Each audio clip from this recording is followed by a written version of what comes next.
उदयपुर से बड़ी खबर है। चित्तौड़गढ़ हाईवे पर चलती कार में आग लग गई। समय पर कार सवार लोग बाहर निकले, कार से धुआं निकल रहा था। बताया जा रहा है कुछ लोगों ने देखा और जो कार में सवार लोग थे वो बाहर निकल आए। देखते ही देखते आग जो थी उसने कार को पूरी तरीके से अपनी चपेट में ले लिया है। आग से पूरी कार जलकर खाक हो चुकी है। हाईवे पर आग लगने से हड़कंप मच गया है। मौके पर हालांकि पुलिसकर्मी भी पहुंच चुके हैं। तस्वीरें आपके टेलीविजन स्क्रीन पर आप देखिए। यातायात भी कुछ देर के लिए इससे बाधित हुआ क्योंकि हाईवे पर जो लोग मौजूद थे, जो राहगीर थे, उनमें हड़कंप मच गया। कार में भीषण आग लगी हुई है। तस्वीरें आप देखिए, एक्सक्लूसिव तस्वीरें न्यूज़ 18 राजस्थान आप तक पहुंचा रहा है। बताया जा रहा है कि कार सवार जो लोग थे उन्होंने जैसे ही कार से धुआं उठते देखा तो तुरंत ही वो बाहर निकल आए और उनकी जान जो है वो सुरक्षित है। गनीमत ये रही कि कोई बड़ा हादसा नहीं हुआ है। फिलहाल के लिए यातायात को सुचारू करवाने की कोशिशें भी लगातार की जा रही हैं और आग को कंट्रोल करने के लिए जो है तमाम इंतजाम वहां पर किए जा रहे हैं। देबारी के पास ये घटना घटित हुई है।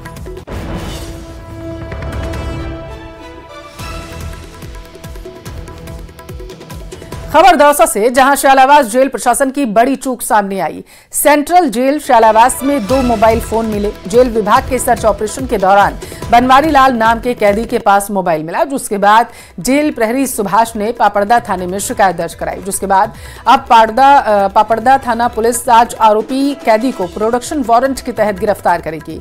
आपकी जानकारी के लिए आपको बता दें कि सेंट्रल जेल शालावास में पिछले शुक्रवार को भी एक कीपैड मोबाइल मिला था और इसी जेल से सीएम को भी एक बार धमकी दी जा चुकी है।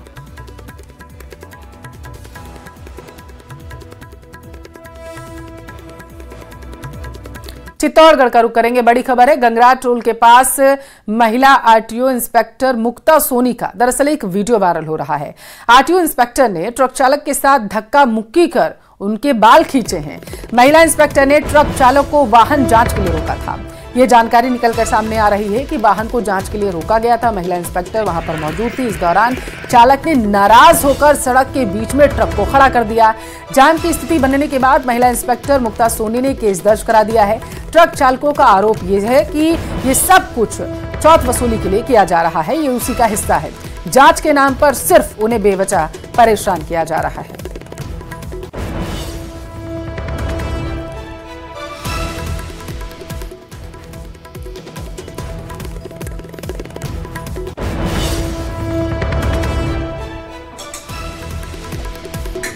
जयपुर का रुख करेंगे। एसडीएम हनुमानाराम पर शिकंजा लगातार कसता जा रहा है। अब यह बताया जा रहा है कि आज जो है एक दिन की रिमांड जो मिली थी वो खत्म होने वाली है। आज फिर से कोर्ट में पेश किया जाएगा। हनुमानाराम को डमी अभ्यर्थी बनकर परीक्षा दी थी हनुमानाराम ने, यह जानकारी निकल कर आई थी। यह बेहद गंभीर आरोप लगा था। एक दिन की रिमांड पर भेजा गया था ताकि पूछताछ की प्रक्रिया को आगे बढ़ाया जा सके।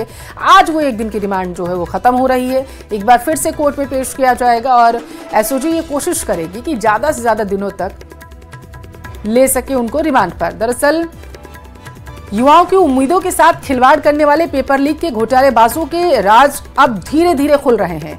एक एक कर गुनहगार पकड़े जा रहे हैं और इस मामले में अब एसओजी की टीम ने जैसलमेर के फतेहगढ़ एसडीएम हनुमानाराम को पकड़ा है, जिसके बाद एसडीएम को पूछताछ के लिए जयपुर लाया गया है।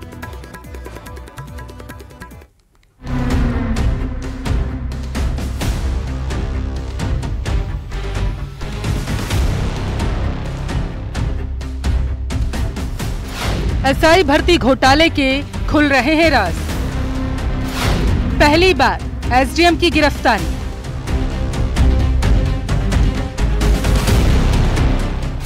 पेपर लीक के और कितने गुनहगार।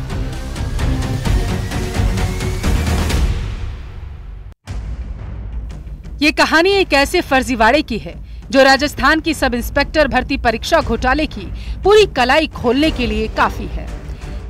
एसआई भर्ती फर्जीवाड़े में प्रदेश में पहली बार एसडीएम की गिरफ्तारी हुई। एसओजी की टीम ने जैसलमेर के फतेहगढ़ एसडीएम हनुमानाराम को गिरफ्तार किया तो जिले के प्रशासनिक हलकों में सनसनी मच गई। हनुमानाराम ने डमी कैंडिडेट बनकर नरपत राम की जगह एसआई भर्ती की परीक्षा दी थी। एसडीएम हनुमानाराम का नाम इस घोटाले में सामने तब आया जब पूछताछ में नरपत राम ने इसका खुलासा किया। दरअसल डमी अभ्यर्थी बैठाकर थानेदार बनी हरखू की जगह इंदिरा ने परीक्षा दी थी। मामले में कुछ दिन पहले जोधपुर में रेंज पुलिस ने इंदिरा को गिरफ्तार किया। इंदिरा के पति नरपत राम ने पत्नी के परीक्षा देने पर हरखू से 15 लाख रुपए लिए। दलाली करने के मामले में नरपत को गोवा से पकड़ा गया।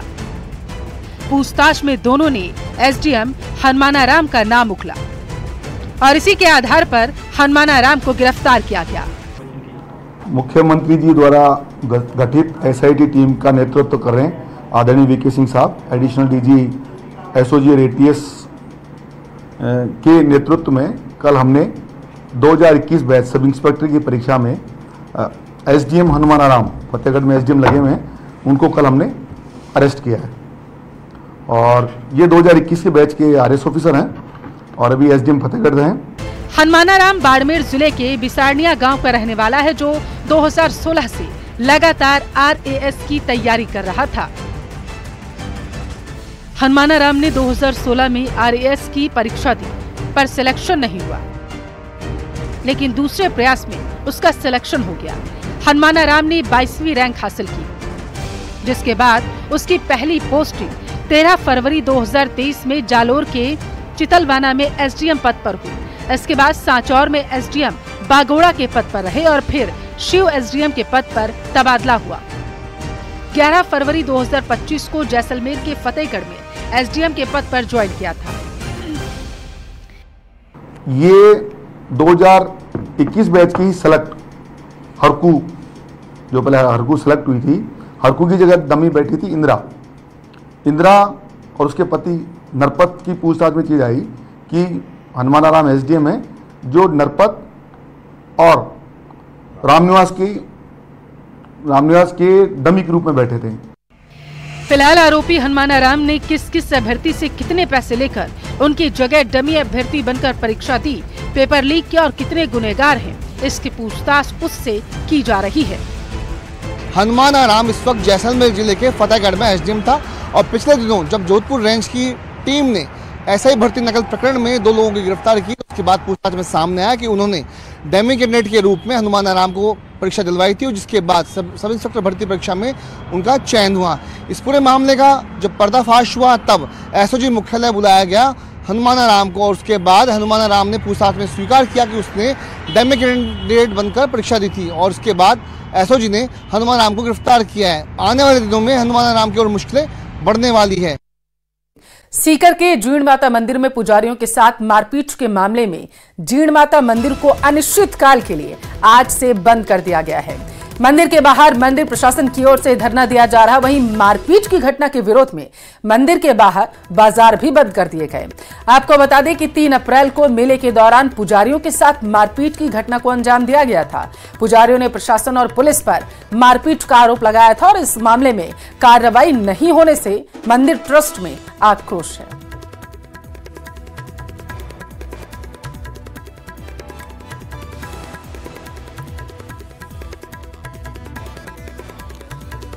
तो सीकर से ये बड़ी खबर है आपके टेलीविजन स्क्रीन पर। दरअसल बीते दिनों पुजारियों के साथ मारपीट की घटना को अंजाम दिया गया था और ये तब हुआ था जब वहां पर श्रद्धालु भी मौजूद थे। पुजारियों की तरफ से पुलिसकर्मियों पर आरोप लगाया गया था मारपीट का और वहां पर बड़ी संख्या में पुलिसकर्मी भी मौजूद थे। इस सब के बीच में आज से बेमियादी के लिए बताया जा रहा है जो मंदिर के कपाट हैं वो बंद कर दिए गए।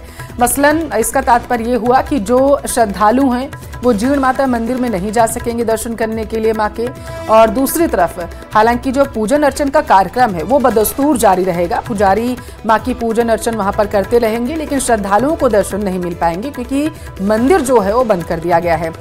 अब बताया ये जा रहा है कि 3 अप्रैल को मेले के दौरान दरअसल जब झड़प देखने को मिली थी तो उसमें पुजारी वर्ग काफी आक्रोशित हैं।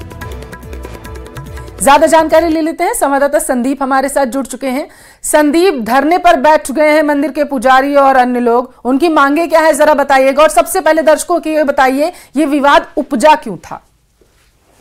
बिल्कुल, देखिए ये 3 अप्रैल की पूरी घटना है। 3 अप्रैल को जब नवरात्र में जीण माता का मेला चल रहा था तो षष्टमी का दिन था और जो 32 संघ के जो लोग हैं वो षष्टमी को रात को 12 बजे दर्शन करते हैं। तो इसको लेकर के जब वो लोग दर्शन के लिए आए तो वहां पर पुजारियों की संख्या को लेकर के विवाद हुआ था।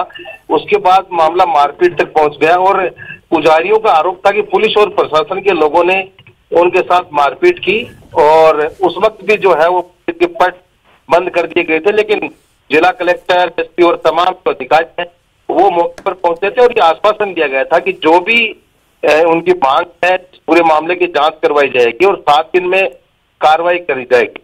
लेकिन 7 दिन बीतने के बाद भी जब कार्रवाई नहीं हुई तो कल बैठक हुई थी पुजारी, जिसमें काफी संख्या में जो संत समाज के लोग हैं वो भी शामिल हुए थे और ये तय किया था कि अगर आज तक कार्रवाई नहीं होती है तो मंदिर बंद किया जाएगा और धरना दिया जाएगा।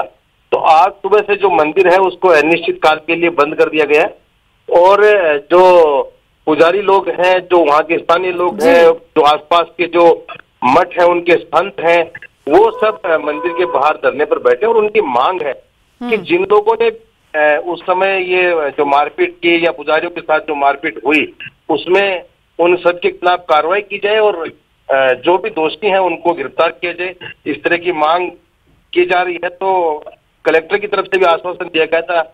अब चूंकि कार्रवाई नहीं हुई तो ये धरना है ये बेहद गंभीर मसला है संदीप, क्योंकि दूर दराज से लोग आते हैं मंदिर में मां के दर्शन करने के लिए। ऐसे में उनकी परेशानियां भी अब बढ़ जाएंगी, क्योंकि श्रद्धालुओं को इस बारे में पता ही नहीं होगा। जब वहां पहुंचेंगे तब उन्हें इस बात का पता चलेगा कि जो मंदिर है वो बंद कर दिया गया है दर्शन के लिए।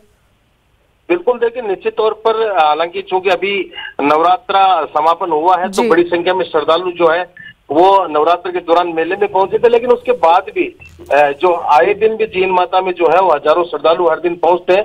तो निश्चित तौर पर जिनको मंदिर बंद होने की जानकारी नहीं है उनको परेशानी होगी और जो लोग आए दिन जात जड़ूला ऐसे कामों के लिए आते हैं उनको भी निश्चित तौर पर परेशानी होगी। तो अभी चूंकि प्रशासन की ओर से कोई वार्ता नहीं की गई है तो जब देखना होगा कि प्रशासन की तरफ से क्या आश्वासन अब दिया जाता है, क्योंकि कार्रवाई ना होने की वजह से ही ये हड़ताल की जा रही पुजारियों की तरफ से। बहुत शुक्रिया आपका संदीप, जानकारी पहुंचाने के लिए। विवाद पुलिस प्रशासन बत्तीसी संघ और पुजारियों के बीच में हो गया था और मंदिर पुजारियों का आरोप है कि बत्तीसी संघ और प्रशासन ने मिलकर के यहाँ पुजारियों के साथ मारपीट की है और पहले जिला कलेक्टर ने उनको आश्वासन दिया था कि जांच के बाद 8 तारीख तक कार्रवाई करेंगे और जब कार्रवाई नहीं हुई तो पुजारी परिवार आक्रोशित हो गया। उनके समर्थन में संत समाज और अनेक ब्राह्मण संगठन भी आ गए और इनका धरने जब जवाब दे गया तो आज ये धरने पर बैठे हैं और मंदिर को भी अनिश्चितकालीन रूप से बंद कर दिया गया है। जब